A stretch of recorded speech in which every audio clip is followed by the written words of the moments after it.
Y probablemente alguna vez alguien les haya dicho, el Dios de la Biblia es un Dios egoísta. O probablemente ustedes alguna vez hayan pensado eso. ¿Qué le responderían a esa persona?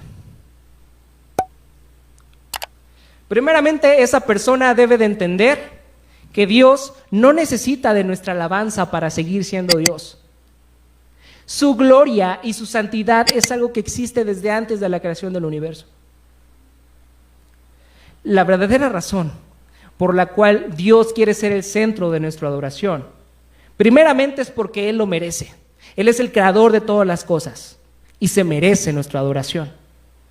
Y en segundo lugar, porque es lo mejor para nosotros. Vean cómo estaba el pueblo de Israel, siendo esclavos de sus propios ídolos. Esta mañana debemos comprender que la ira y el juicio de Dios no siempre es lo opuesto a su amor. La ira también puede ser una manifestación de su gracia y de su amor. Ya sé que solamente nos gusta ver la gracia de Dios en forma de consuelo y aliento, pero su cuidado no solo significa que nos deje cómodos y que nos deje hacer lo que queramos. Muchas veces así pensamos, si Dios me ama, entonces tiene que dejarme hacer lo que yo quiera. Pero muchas veces Dios nos muestra su gracia y su amor, trayendo lo que menos queríamos que nos pasara.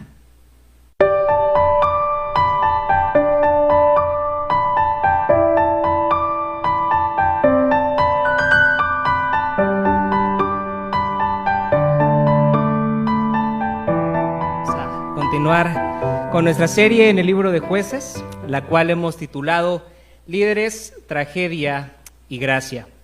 Para ello, hagamos la lectura en nuestras Biblias en el libro de Jueces, capítulo 2, de los versículos 8 al 19. Libro de Jueces, capítulo 2, versículos del 8 al 19. Y así dice la palabra del Señor. Josué, hijo de Nun, siervo del Señor, murió a la edad de 110 años, y lo sepultaron en Timnat-Heres, tierra de su heredad, en la región montañosa de Efraín, al norte del monte de Gaas. También murió toda aquella generación, y surgió otra que no conocía al Señor, ni sabía lo que Él había hecho por Israel. Esos israelitas hicieron lo que ofende al Señor, y adoraron a los ídolos de Baal.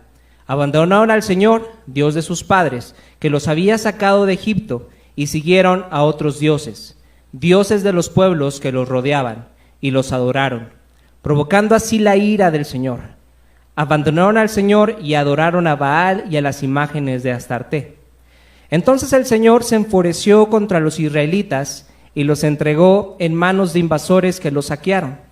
Los vendió a sus enemigos que tenían a su alrededor, a los que ya no pudieron hacerles frente.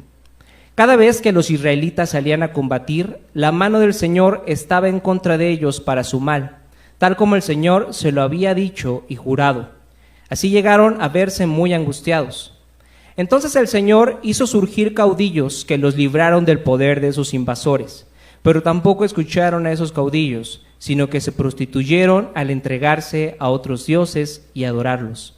Muy pronto se apartaron del camino que habían seguido sus antepasados, el camino de la obediencia a los mandamientos del Señor.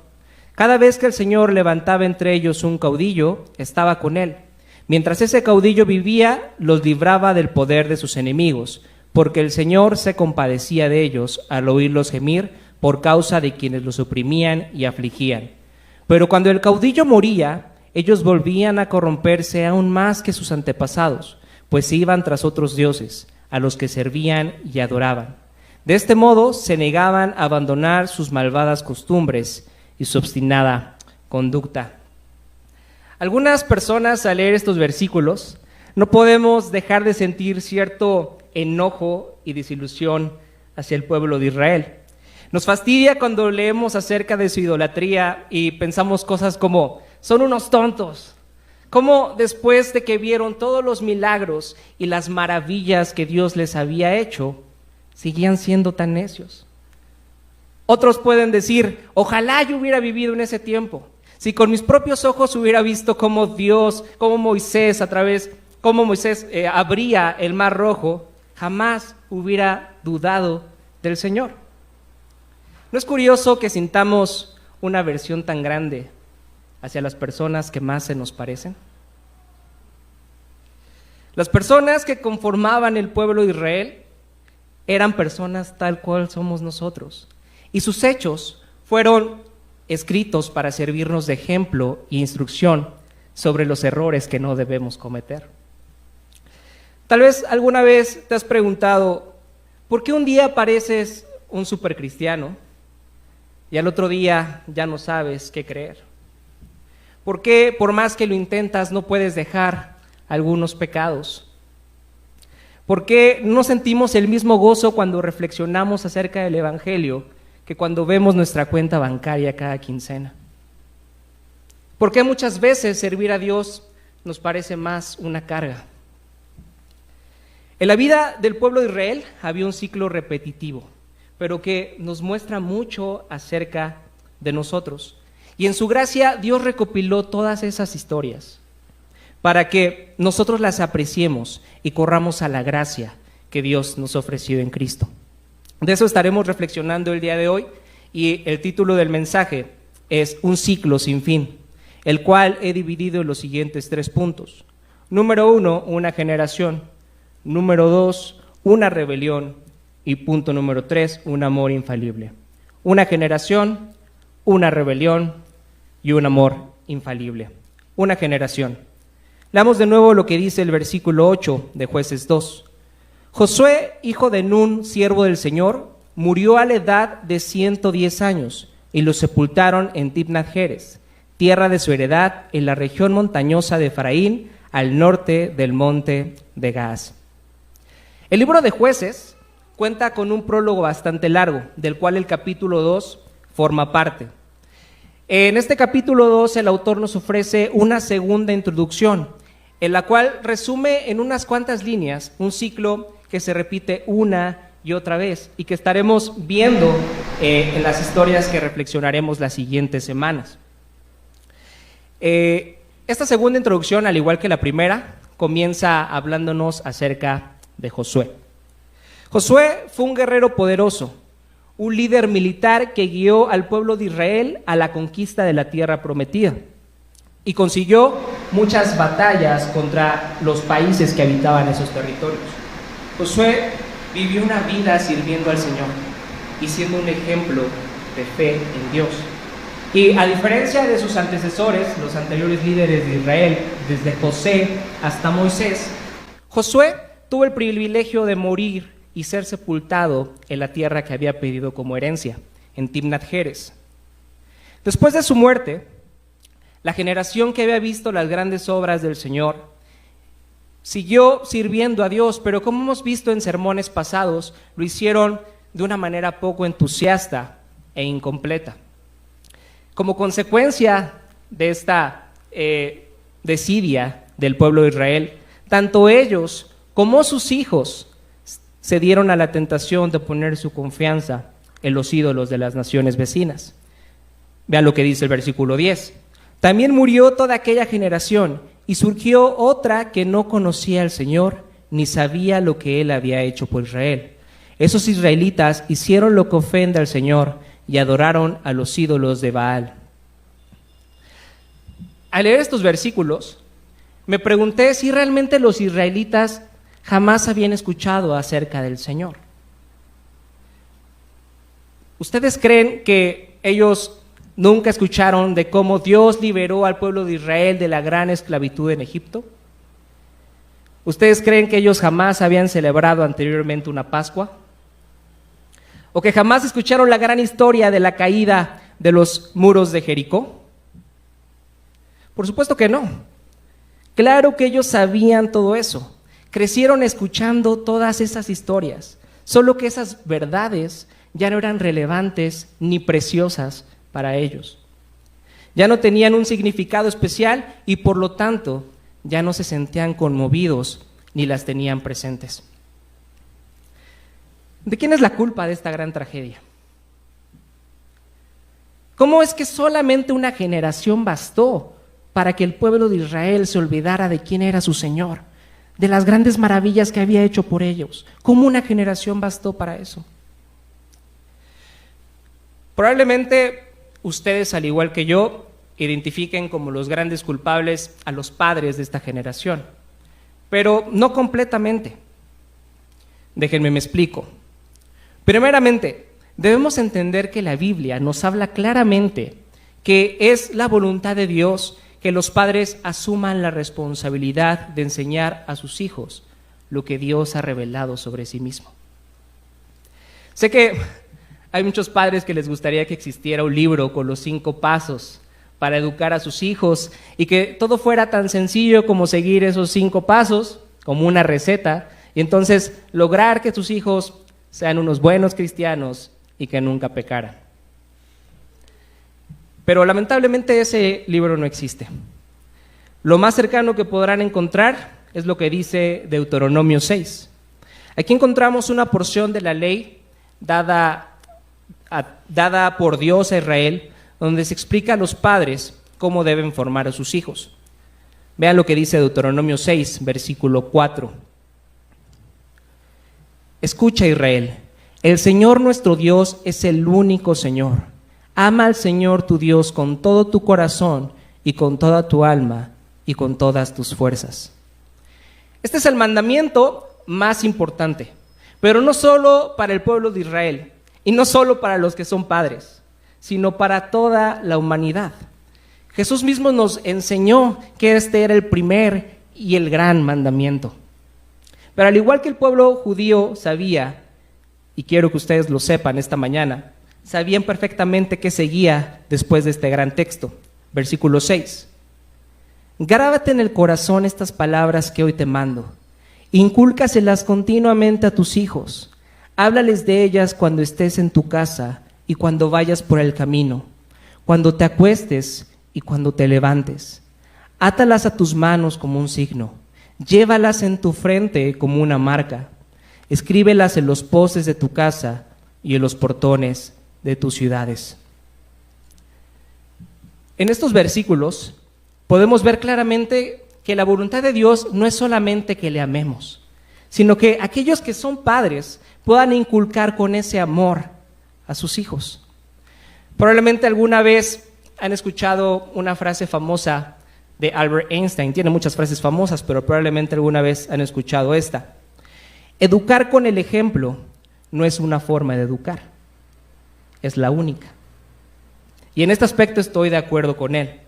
La mejor forma para poder inculcar el amor a Dios a sus hijos es mostrándoselos de manera práctica. Es posible que digamos que amamos al Señor, pero nuestros hechos y nuestros comportamientos pueden reflejar absolutamente lo contrario. Debemos entender que los niños y los adolescentes se percatan, se dan cuenta cuando somos incongruentes entre lo que decimos y lo que hacemos. Y si Cristo no es importante y trascendente para nuestras vidas, no podemos esperar que lo sea para ellos. Fíjense cómo Deuteronomio 6 utiliza palabras como cuando estés en tu casa, cuando vayas por el camino, cuando te acuestes y cuando te levantes. Esto no significa necesariamente que tengan que despertar a sus hijos todas las mañanas y darles un devocional diario antes de mandarlos a la escuela. Estas palabras se refieren a que el amor a Dios es algo que se muestra día con día, con nuestras actividades diarias. La instrucción en la verdad de Dios no debe ser solamente una serie de conferencias o clases o devocionales. Más bien debemos mostrarles cómo se viven las verdades de Dios, mostrando cómo se relaciona Cristo con nuestra vida práctica y diaria. ¿Cómo enfrentas las diferentes situaciones de la vida? ¿Confías en Dios o no? ¿Tus hijos realmente ven que tu confianza está puesta en Dios ante la enfermedad, ante la crisis económica? ¿O ellos se dan cuenta cómo te la pasas preocupado todo el tiempo por esas situaciones que tú no puedes controlar? ¿Cómo te comportas cuando alguien en tu casa comete la gran ofensa de no hacer lo que tú quieres? ¿Estás irritado todo el tiempo?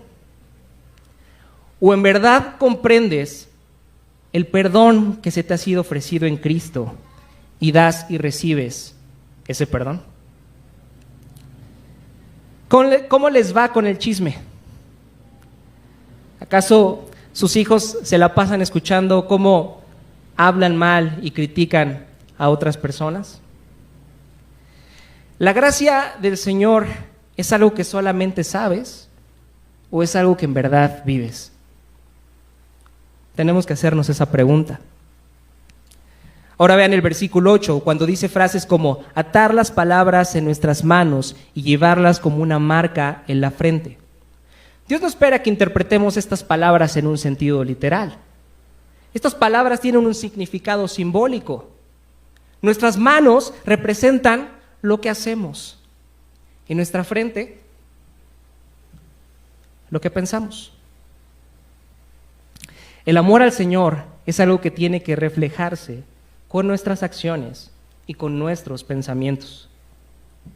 Cuando dice que debemos escribirlas en los postes de la casa, no debemos entenderlo como una orden para que tapicen las paredes de su casa con cuadros que contengan versículos bíblicos. ¿Se dan cuenta cómo podemos ser bastante religiosos? Cómo unos padres pueden ser bastante religiosos, pero en verdad están olvidando su necesidad de Cristo y peor aún, están olvidando comunicar esa necesidad a sus hijos. Debemos dar un testimonio personal de que esas verdades son una realidad de nuestras vidas. Debemos mostrar con total transparencia que nosotros también necesitamos el perdón y también necesitamos de la gracia de Cristo todos los días.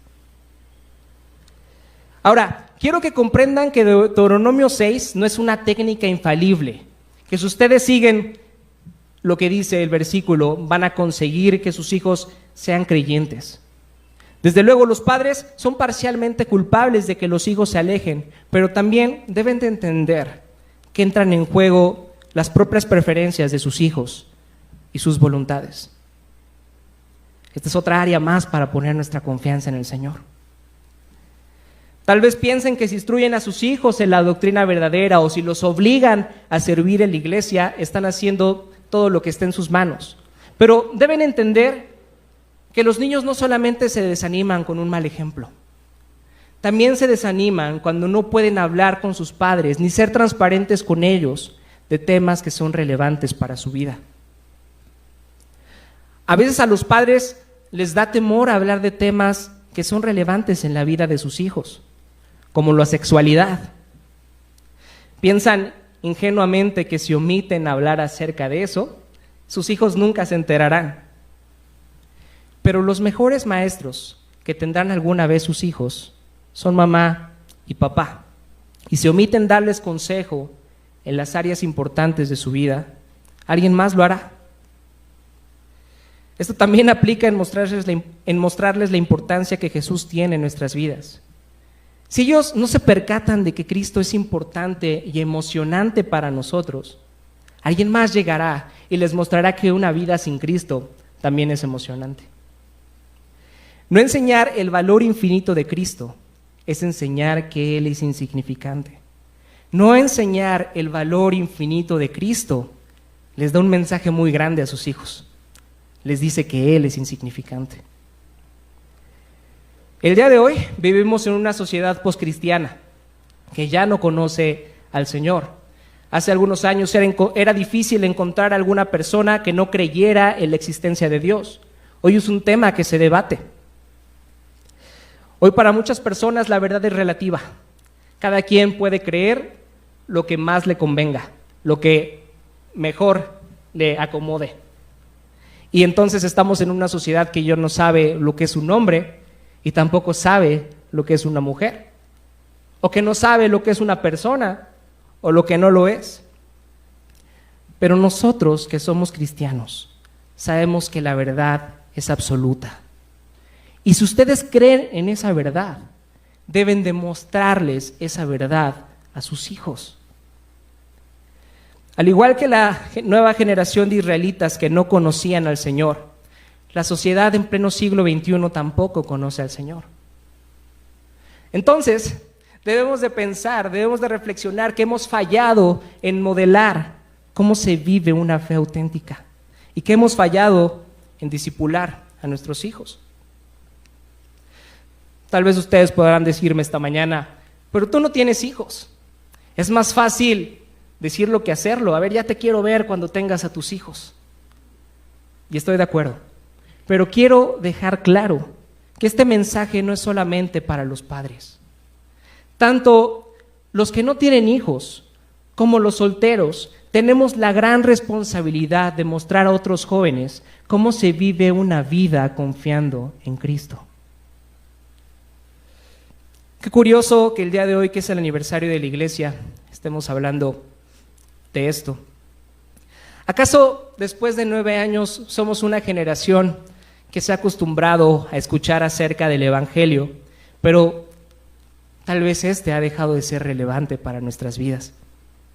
Podemos presumir que somos una iglesia de sana doctrina, pero de nada sirve todo este conocimiento acerca del Evangelio si no podemos vivir una vida confiando en Cristo y en lo que ha hecho por nosotros. La nueva generación israelita que no conoció al Señor sabía y había escuchado las maravillas que Dios había hecho, pero ya no eran hermosas ni relevantes para ellos. Me pregunto si nosotros no estamos en la misma situación. Me pregunto si el mensaje del Evangelio solamente es información que vive en nuestra cabeza, que incluso podemos recitar, pero que ya no baja a nuestros corazones. Entonces ha dejado de ser relevante y ha dejado de ser hermosa para nuestras vidas. Dice el pastor Tim Keller: la raíz de nuestra desobediencia es, en esencia, dejar de recordar quién es Dios. La raíz de nuestra desobediencia es, en esencia, dejar de recordar quién es Dios. El inicio de este ciclo sin fin es olvidar lo que Dios ha hecho por nosotros en Cristo. Y si nos olvidamos del Evangelio, en consecuencia dejaremos de obedecer a Dios y nos rebelaremos en contra de Él. Punto número 2, una rebelión. Dice el versículo 12: abandonaron al Señor, Dios de sus padres, que los había sacado de Egipto, y siguieron a otros dioses, dioses de los pueblos que los rodeaban, y los adoraron, provocando así la ira del Señor. Abandonaron al Señor y adoraron a Baal y a las imágenes de Astarte. Esta nueva generación decidió imitar a las naciones vecinas y ser como ellos y adorar a otros ídolos. Es importante mostrar cómo el pueblo de Israel no dejó de ser un pueblo religioso. Ellos eran bastante religiosos. Vean lo que dice el versículo 13: cambiaron la adoración a Dios por la adoración a mini dioses y adoraron las imágenes de Baal y de Astarte. Esto nos muestra claramente que es posible que el ser humano adore a muchos dioses al mismo tiempo. De hecho, en el libro de Jueces veremos que el pueblo de Israel no abandonó por completo a Dios, pero mezclaba su adoración a Dios con la adoración a otros ídolos. Tenemos que ponernos en el contexto de que en aquellos tiempos las naciones que habitaban la tierra prometida creían que había muchos dioses: el dios de la agricultura, el dios de la fertilidad, el dios del amor, el dios de la guerra y otros dioses más. Cada uno de los dioses tenía una área de influencia en particular. Entonces ellos podían mezclar y combinar qué Dios querían adorar, de acuerdo a sus necesidades. En ese sistema, el adorador es el soberano, pues él decide qué Dios merece su adoración de acuerdo a lo que le convenga. La tierra prometida iba a ser ese lugar de la adoración exclusiva al Señor, pero se volvió en el lugar de la adoración al Señor más otros minicioses. El pueblo de Israel olvidó que el Dios que los había liberado de la esclavitud en Egipto, que el Dios que les había dado la fortaleza para conquistar a las naciones que habitaban la tierra prometida, pedía ser el centro de su adoración, no solamente de una parte de sus vidas. Fue esta forma de pensar lo que llevó a Israel a fracasar en la conquista total de Canaán, ya que prefirieron su comodidad, prefirieron quedarse en su zona de confort, que darle a Dios el señorío exclusivo de sus vidas. Dice el reformador Martín Lutero: todo pecado brota de un malvado corazón incrédulo. Todo pecado brota de un malvado corazón incrédulo. Ahora quiero que piensen en esto. Esta historia de la tierra prometida es una excelente metáfora de lo que pasa en nuestras vidas y en nuestros corazones. El día de hoy, los creyentes vivimos en un mundo donde también se nos ofrece una gran variedad de mini dioses a los cuales podemos estar rindiendo a nuestra adoración, tal vez sin darnos cuenta. En nuestros días probablemente ya no nos llame la atención rendirle nuestra adoración a una estatua que nos prometa fertilidad, pero vemos que en nuestras vidas, en nuestros corazones, también existen esas pequeñas áreas no conquistadas como en Canaán, en las cuales no queremos que el Señor tome el señorío por completo. Por ejemplo, en el área laboral, ahorita que está de moda hablar de la corrupción, no decimos frases como: Señor, tú sabes que el que no tranza, no avanza. Señor, aquí nadie juega limpio. Tú no puedes esperar que yo juegue limpio, porque si yo juego limpio, entonces voy a perder mi trabajo. O quizá la tentación sexual. Muchas personas se autojustifican pensando cosas como: sé que está mal, pero no puedo decir que no. Esto es lo que soy. Además, el Señor sabe que en el fondo la amo. Hay muchas personas que se justifican de esa forma. ¿Cómo les va con la fidelidad financiera? ¿Acaso dicen cosas como: Señor, tú sabes que la situación económica está terrible, apenas me alcanza para cubrir mis gastos? Tú no puedes esperar que yo aparte el 10% de mi sueldo y lo ofrende. Tal vez en un futuro lo haré, pero hoy no puedo. ¿Se dan cuenta cómo hay áreas en nuestra vida en las cuales no confiamos en el Señor? Al igual que pasó con los pueblos de Israel, si no conquistamos esos territorios poniendo nuestra fe en el Señor, esos territorios terminarán conquistándonos a nosotros. Dice el pastor Tim Keller: el mayor peligro no es que nos volvamos ateos, sino que pidamos a Dios que coexista con otros ídolos en nuestros corazones. Qué tremendo lo que está diciendo Keller. Dice que más nos convendría ser ateos, pensar que Dios no existe, a creer que Dios existe y no darle el señorío completo de nuestras vidas. ¿Quieres identificar cuáles son esos dioses falsos que has adoptado? Hazte estas preguntas sobre las diferentes áreas de tu vida. ¿Estás dispuesto a hacer lo que Dios te diga en relación con esa área? ¿Estás dispuesto a aceptar lo que Dios te envíe en esa área?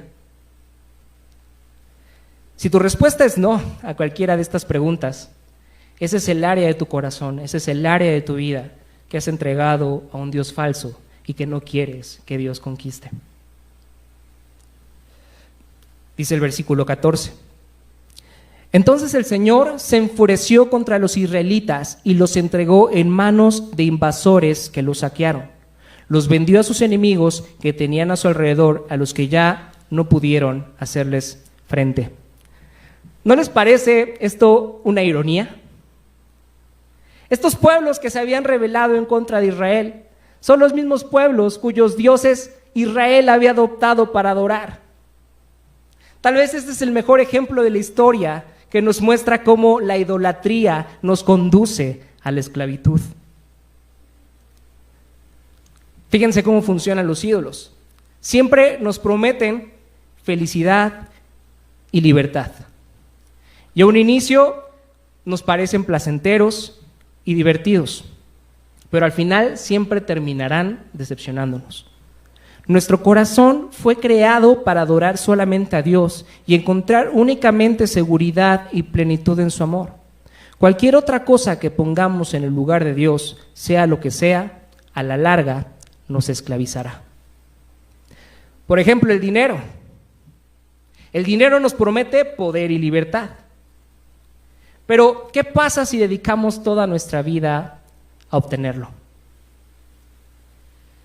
Pensaremos que nunca es suficiente, y eso nos llevará a comprometer nuestra salud, a nuestra familia y nuestra integridad. Otro ídolo, la adulación. Algunos tenemos la adulación como un grande ídolo, y esto nos vuelve sensibles a las críticas, y nos obsesionamos con lo que las demás personas pueden pensar acerca de nosotros. Esto para nada es la vida de un hombre libre, es la vida de un esclavo. Otro ejemplo, el amor romántico. ¿Acaso no les gusta sentirse amados por otra persona? Es increíble y excitante esa sensación, pero puede que terminemos teniendo varias parejas en serie, siempre con el miedo de quedarnos solos, o con la sensación de que nuestra pareja siempre nos decepciona. Nos volvemos codependientes de nuestras parejas para obtener aquello que solamente podemos obtener en Dios. Todo lo que buscamos a través de esos ejemplos, y claro que hay más, ustedes tal vez tengan en su cabeza algunos, es encontrar aquello que únicamente podemos obtener en Dios. Seguridad, identidad, amor y esperanza. Dice el versículo 15: cada vez que los israelitas salían a combatir, la mano del Señor estaba en contra de ellos para su mal, tal como el Señor se lo había dicho y jurado. Así llegaron a verse muy angustiados. Una de las cosas que el pueblo de Israel tenía que entender es que el Señor siempre cumple sus promesas. Si ellos confiaban en Él y le obedecían en todo, entonces el Señor estaría con ellos en todas las batallas hasta vencer y conquistar por completo la tierra prometida. ¿Cuál era el fin de esto? Que ellos y sus hijos pudieran gozar de ese territorio. Entonces ellos comprenderían que toda bendición comienza con la obediencia a Dios. En cambio, si ellos no obedecían y se alejaban del Señor para servir a otros dioses, entonces Él los juzgaría, permitiendo que fueran conquistados por sus enemigos. Dios se enfurece cuando las personas en su mundo ponen en su lugar, en el lugar que a Él le corresponde, a algo o a alguien más. Y probablemente alguna vez alguien les haya dicho: el Dios de la Biblia es un Dios egoísta. O probablemente ustedes alguna vez hayan pensado eso. ¿Qué le responderían a esa persona? Primeramente, esa persona debe de entender que Dios no necesita de nuestra alabanza para seguir siendo Dios. Su gloria y su santidad es algo que existe desde antes de la creación del universo. La verdadera razón por la cual Dios quiere ser el centro de nuestra adoración, primeramente es porque Él lo merece. Él es el creador de todas las cosas y se merece nuestra adoración. Y en segundo lugar, porque es lo mejor para nosotros. Vean cómo estaba el pueblo de Israel, siendo esclavos de sus propios ídolos. Esta mañana debemos comprender que la ira y el juicio de Dios no siempre es lo opuesto a su amor. La ira también puede ser una manifestación de su gracia y de su amor. Ya sé que solamente nos gusta ver la gracia de Dios en forma de consuelo y aliento, pero su cuidado no solo significa que nos deje cómodos y que nos deje hacer lo que queramos. Muchas veces así pensamos: si Dios me ama, entonces tiene que dejarme hacer lo que yo quiera. Pero muchas veces Dios nos muestra su gracia y su amor, trayendo lo que menos queríamos que nos pasara. El pueblo de Israel no pensaba que después de la gran comodidad que disfrutaba, gozando de los manantiales, gozando de la comida de la tierra prometida, la tierra de la que fluye la leche y la miel, ahora tuviera que enfrentarse con las naciones vecinas que se habían rebelado en contra de ellos. Eso los hizo sentirse angustiados y esta angustia sirvió para que voltearan a ver al Señor. Igual pasa con nosotros. ¿Quién imaginaba una pandemia este año? ¿Quién imaginaba que íbamos a tener que mandar a hacer estos acrílicos para poder tener nuestros servicios presenciales? ¿Quién imaginaba una crisis económica, desempleo, cierre de negocios, cuando nos dábamos el abrazo de Año Nuevo? Probablemente tú estés pasando por un momento de angustia, al igual que el pueblo de Israel. Pero ¿por qué no pensar que el juicio también es parte de la gracia de Dios? ¿Por qué no pensar que el Señor en este tiempo quiere que dejemos la idolatría en la que nos encontramos y a través de esta angustia nos demos cuenta de que necesitamos un Salvador, de que necesitamos su amor infalible? Punto número 1, una generación que no conoce al Señor está condenada a la rebeldía. Punto número 2, esta rebeldía nos llevará a la esclavitud, pero en medio de esta esclavitud, Dios sigue siendo fiel a sus promesas y nos muestra su amor infalible. Punto número 3, un amor infalible. Dice el versículo 16. Entonces el Señor hizo surgir caudillos que los libraron del poder de estos invasores, pero tampoco escucharon esos caudillos, sino que se prostituyeron al entregarse a otros dioses y adorarlos. Muy pronto se apartaron del camino que habían seguido sus antepasados, el camino de la obediencia a los mandamientos del Señor. El libro de Jueces revela como ningún otro libro de la Biblia la fidelidad y la misericordia de Dios. Y nos plantea este ciclo sin fin. Israel desobedece desde el principio, ellos fallan en completar la conquista de la tierra prometida como se les fue encomendado, caen en las costumbres paganas, adoran a otros dioses, Dios los castiga y a pesar de su desobediencia, Dios los libra una y otra vez. ¿Pero acaso no vemos este mismo ciclo en nuestras vidas? No todo el tiempo nos damos cuenta en que fallamos amar al Señor como Él se lo merece y que ponemos nuestra confianza en un ídolo, en un Dios falso. Pero a pesar de eso, a pesar de nuestra infidelidad, Dios sigue mostrándonos su gracia día tras día. Hemos visto a Dios comportarse así desde Edén. ¿Qué fue lo que pasó cuando Adán y Eva pecaron? Ellos se escondieron, ellos tuvieron terror del Señor.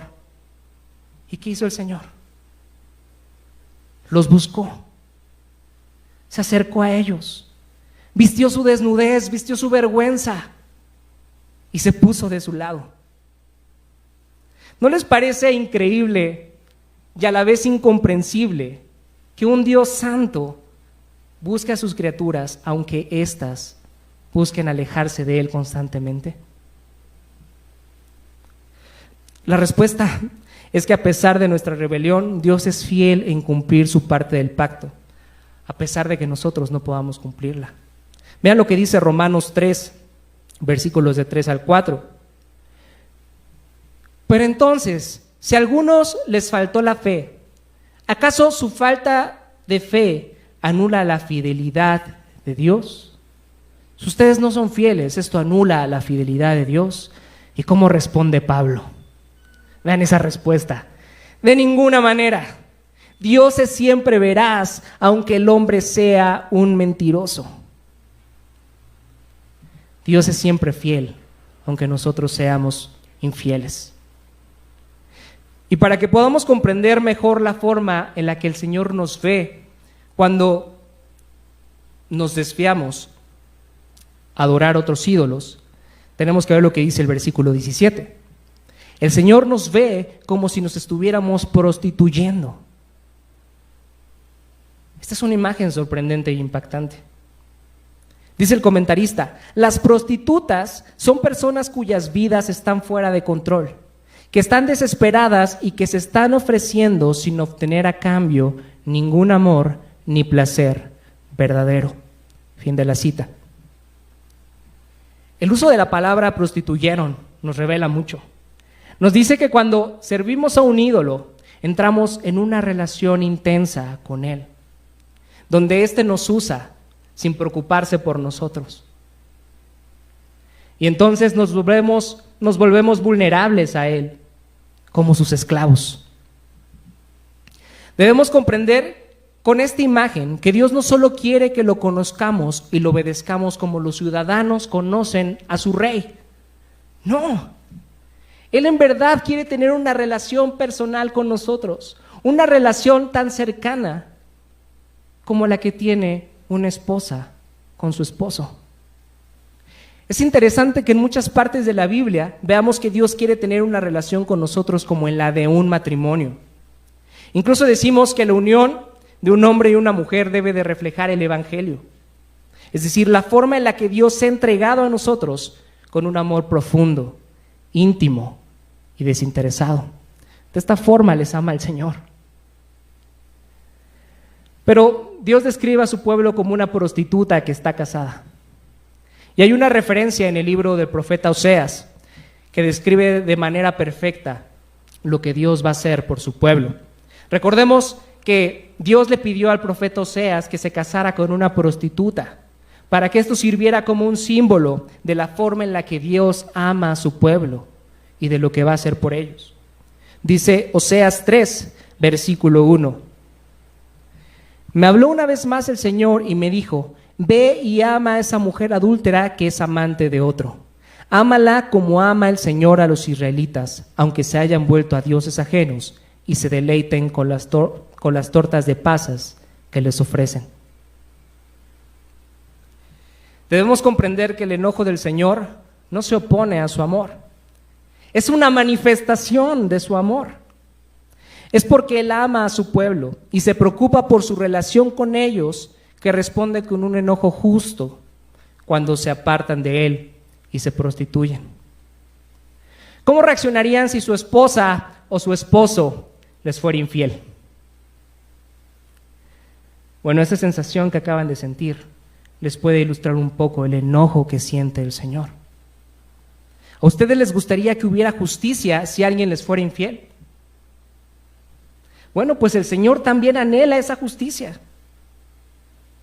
Y entonces, cuando el pueblo de Israel clamaba por la opresión de sus enemigos, esta angustia los llevaba a buscar al Señor, y el Señor hacía surgir caudillos, o como dice la versión Reina Valera 60, jueces. Aquí podemos confundirnos un poco con el significado de la palabra juez, ya que en español tiene un tono judicial y nos habla de alguien que decide la culpabilidad o la inocencia de alguien. Pero la palabra hebrea tiene una connotación, tiene un significado completamente diferente. Un juez era un gobernante regional que mantenía la justicia para el pueblo de Dios. En este caso, era un líder militar que ayudaba al pueblo de Israel a salir de la opresión de sus enemigos. Dice el versículo 18, cada vez que el Señor levantaba entre ellos un caudillo, un juez, estaba con él mientras ese caudillo vivía. Los libraba del poder de sus enemigos porque el Señor se compadecía de ellos al oírlos gemir por causa de quienes los oprimían y afligían. Pero cuando el caudillo moría, ellos volvían a corromperse aún más que sus antepasados, pues se iban tras otros dioses a los que servían y adoraban. De este modo se negaban a abandonar sus malvadas costumbres y su obstinada conducta. En estos versículos vemos cómo los intereses del pueblo de Israel no estaban en sintonía con los intereses de Dios. Cuando ellos se sentían arrepentidos por su desobediencia, clamaban al Señor, quien en su gracia mandaba un juez para liberarlos de sus enemigos. Y cuando obtenían lo que querían, de nuevo le daban la espalda al Señor, regresando a sus caminos pecaminosos. Muchos se arrepienten de la misma forma en la que se arrepentía el pueblo de Israel. Por ejemplo, alguien que tiene relaciones sexuales fuera del matrimonio puede llegar a sentir cierto arrepentimiento, pero por temor a las consecuencias de sus actos, como un embarazo no deseado o una enfermedad de transmisión sexual, pero no necesariamente por ofender a Dios con su pecado. Debemos de entender que existen estas dos formas de arrepentimiento. ¿El arrepentimiento por temor a las consecuencias de mis acciones o el arrepentimiento porque en verdad me doy cuenta de que mis actos están ofendiendo al Señor? Es importante que entendamos que hay esta diferencia. Y este primer tipo es el tipo de arrepentimiento que sentía el pueblo de Israel. Solo querían que Dios los liberara de sus consecuencias y de sus errores, pero no querían tener una relación personal con Él. Una y otra vez el ciclo se repetía y se repetía y se sigue repitiendo hasta nuestros días. ¿Algún día saldremos de este ciclo sin fin? ¿O estaremos condenados a estar por Él por la eternidad? ¿Cómo el Señor va a solucionar esto? Parece que Dios está en un dilema, porque Dios ha jurado bendecir a su pueblo como su pueblo amado, pero al mismo tiempo ha jurado no bendecirnos si somos desobedientes, si somos infieles.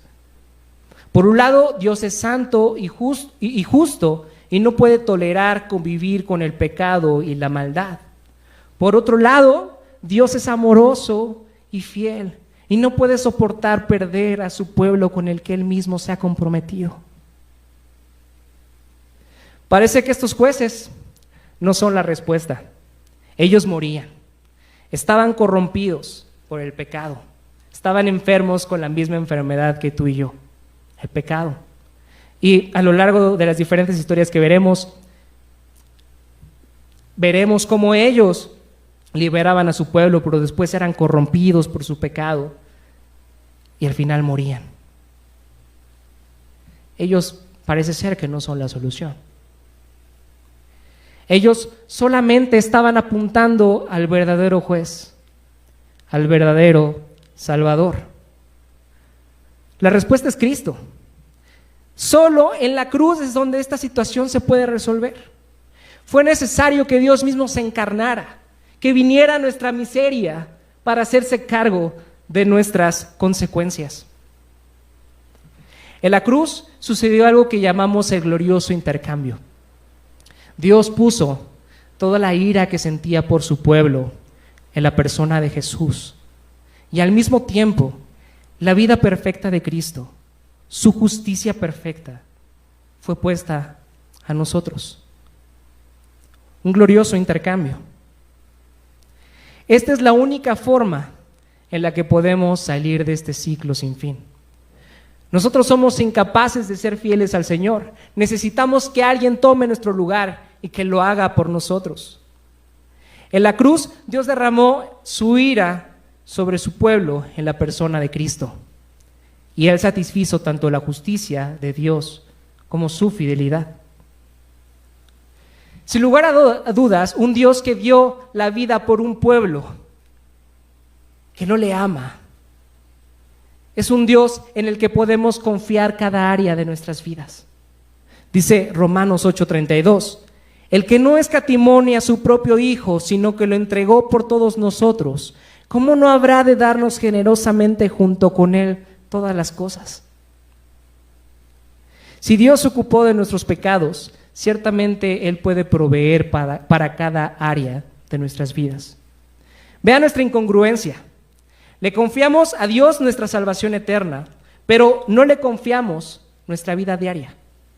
Creemos que solamente Dios sirve para salvarnos, pero que Él no sirve para ayudarme a afrontar mis problemas que tengo en mi trabajo, mis problemas que tengo en mi familia, mis problemas que tengo en mis relaciones personales.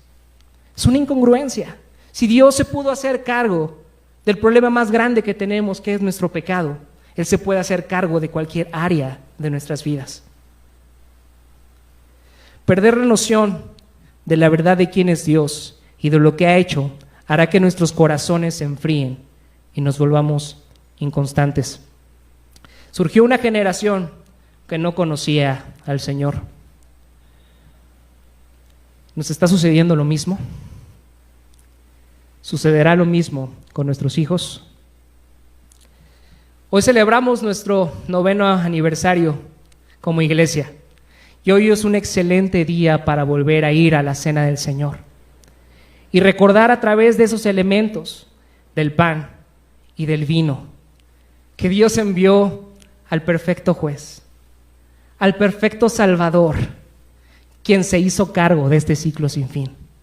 Y cuando vuelva por segunda vez, solamente permanecerá su misericordia, su gracia, su fidelidad y su amor infalible.